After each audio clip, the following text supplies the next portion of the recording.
Bonjour les Congolais, bonjour les Congolais. Alors, j'avais dit que j'allais faire des updates à chaque fois qu'il y aura quelque chose qui va se passer. Là, je peux pas faire de live là parce que franchement, je suis fatiguée comme pas possible. J'ai même pas dormi de toute la nuit. J'ai dormi 2 heures aujourd'hui. 2 heures. Donc, je suis vraiment claquée. Donc, le live aujourd'hui, ça sera pas possible. Et en plus, je vais bientôt commencer là, donc c'est pas possible pour moi. Je voulais parler du discours du président, soi-disant, votre président congolais. Un discours vide, un discours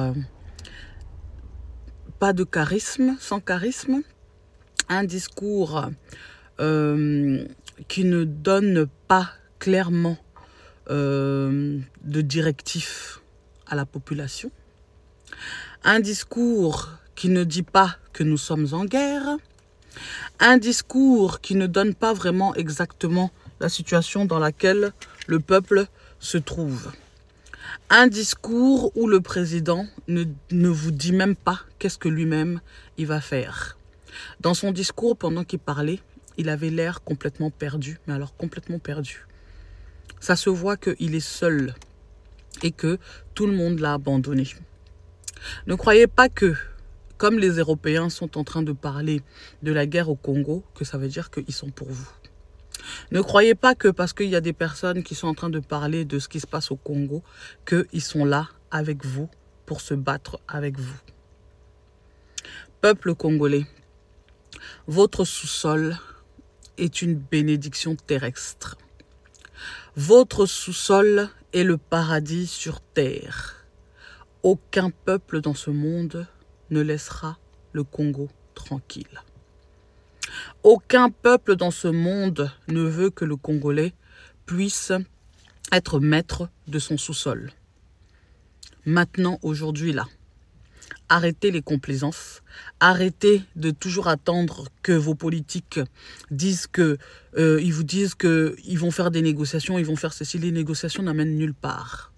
Les négociations ne vont emmener nulle part. Si les négociations qu'ils avaient commencé de faire depuis des années et des années avaient pu apporter quelque chose, aujourd'hui, on aurait eu des solutions par rapport à toutes les choses qui sont en train de se passer à l'est là-bas.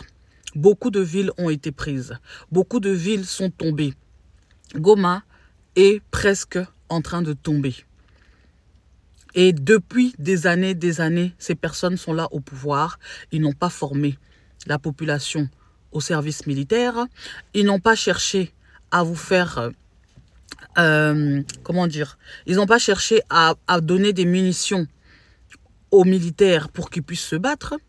La plupart des militaires qui sont en train de se battre, la plupart ne sont même pas formés.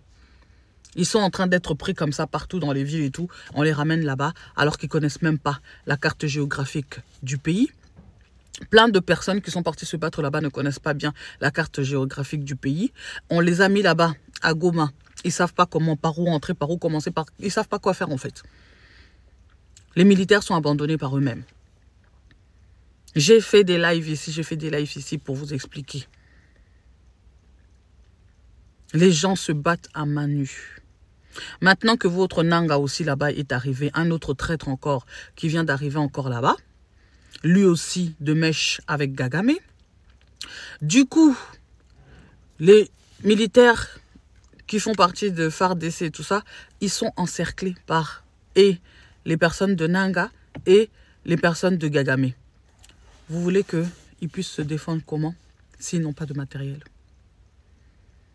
Eux, ils ont tout le matériel qu'ils ont besoin pour pouvoir se battre contre vous parce que eux, ils font vraiment la guerre. Vous, jusqu'à présent, votre président, notre soi-disant président, n'a toujours pas déclaré la guerre. Il est en train de négocier, mais il négocie avec qui? Gagame ne veut pas négocier avec lui. Il ne veut pas négocier avec lui. Depuis tous ces jours qui sont passés ici, il fait en sorte d'essayer de pouvoir se retrouver avec Gagame pour pouvoir négocier. Mais il ne veut pas négocier. Gagame est en guerre. Gagame a formé sa population pour cet instant précis, pour que eux puissent se battre. Vous, pendant 7 ans, pendant toutes ces années qui sont passées avant lui-même, Tshisekedi, et là, pendant Tshisekedi, personne ne vous a formé pour pouvoir vous battre et pour pouvoir parer à la situation de maintenant. Eux, ils sont prêts depuis des années. Hein. Les accords que lui, Tshisekedi, a signés, ces accords-là, c'est ça qui sont en train de s'accomplir là aujourd'hui. On n'arrête pas de vous le dire, mais vous ne voulez pas comprendre. Il a fait son discours. Vous l'avez entendu dire que nous sommes en guerre? Vous l'avez entendu dire ça? Vous l'avez entendu déclarer la guerre? Il n'arrête pas de vous dire qu'il est toujours en train de faire des négociations pour en mener nulle part. Dans ces négociations-là qu'il fait à chaque fois, on lui fait signer toujours des choses en plus, des choses en plus, des choses en plus, des choses, et encore, et encore, et encore. Et à chaque fois qu'il va chercher à négocier, il sera obligé de céder à chaque fois quelque chose. Je ne comprends pas pourquoi vous ne voulez pas comprendre. La seule solution maintenant, c'est de sortir. C'est à la population de se défendre. La dernière fois dans mon live, je vous ai dit, les Européens ont peur de la population. Quand la population se lève, que des millions et des millions de personnes se lèvent, sortent dans la rue pour se défendre, à ce moment-là, c'est là, eux, où ils vont se lever et là où, eux, ils vont chercher vraiment une vraie solution. Tant que vous allez toujours attendre les négociations de votre président, il n'y a rien qui va se passer. Lui-même, là où il est moqué à cet instant précis.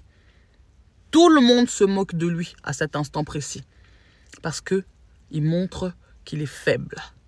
Et un président faible est un président qui n'est pas respecté. Raison pour laquelle aujourd'hui je regrette Papa Maréchal.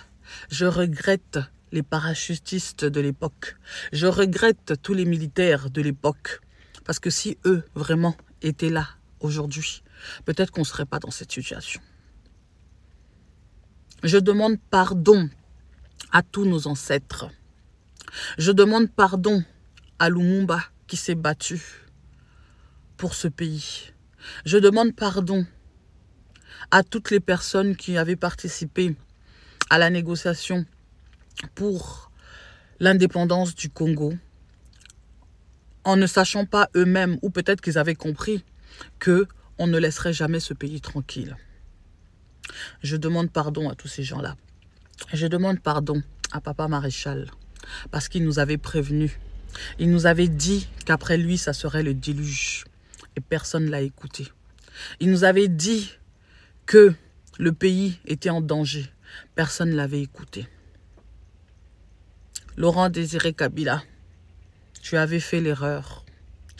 Tu as voulu rectifier ton erreur, mais on t'en a pas laissé le temps. Tu avais dit à la population, battez-vous avec ce que vous avez. Aujourd'hui, peuple congolais, rappelez-vous de ce qu'on vous avait dit par Laurent Désiré Kabila. Battez-vous avec ce que vous avez. Parce que si vous attendez des négociations, si vous attendez que les autres peuples viennent pour aider la population congolaise, ils ne viendront pas car ce n'est pas dans leur intérêt. Ça ne fait pas partie de leur intérêt. Ce n'est pas dans leur intérêt de venir vous apporter de l'aide. Car eux ont besoin de votre sous-sol, ils n'ont pas besoin de vous, la population congolaise. Ils ont besoin de votre sous-sol et non de vous, la population congolaise. Alors, peuple congolaise, levons-nous, battons-nous. Comme j'avais dit, chacun fait avec ses moyens, chacun fait avec ce qu'il peut. Si vous avez que le canal de diffusion pour pouvoir donner vos messages, donnez vos messages. Si vous pouvez aller au front pour aller vous battre, allez vous battre. Si vous pouvez faire beaucoup de manifestations, faites des manifestations.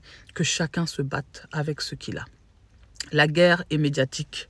La guerre est religieuse, la guerre est physique, la guerre est mentale. Nous sommes en guerre. Aucune négociation. Pas de négociation, nous sommes en guerre. Soulèvement populaire, c'est la dernière et la seule solution qu'il nous reste.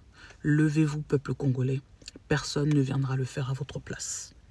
Personne ne viendra le faire à votre place, car ce n'est pas dans leur intérêt.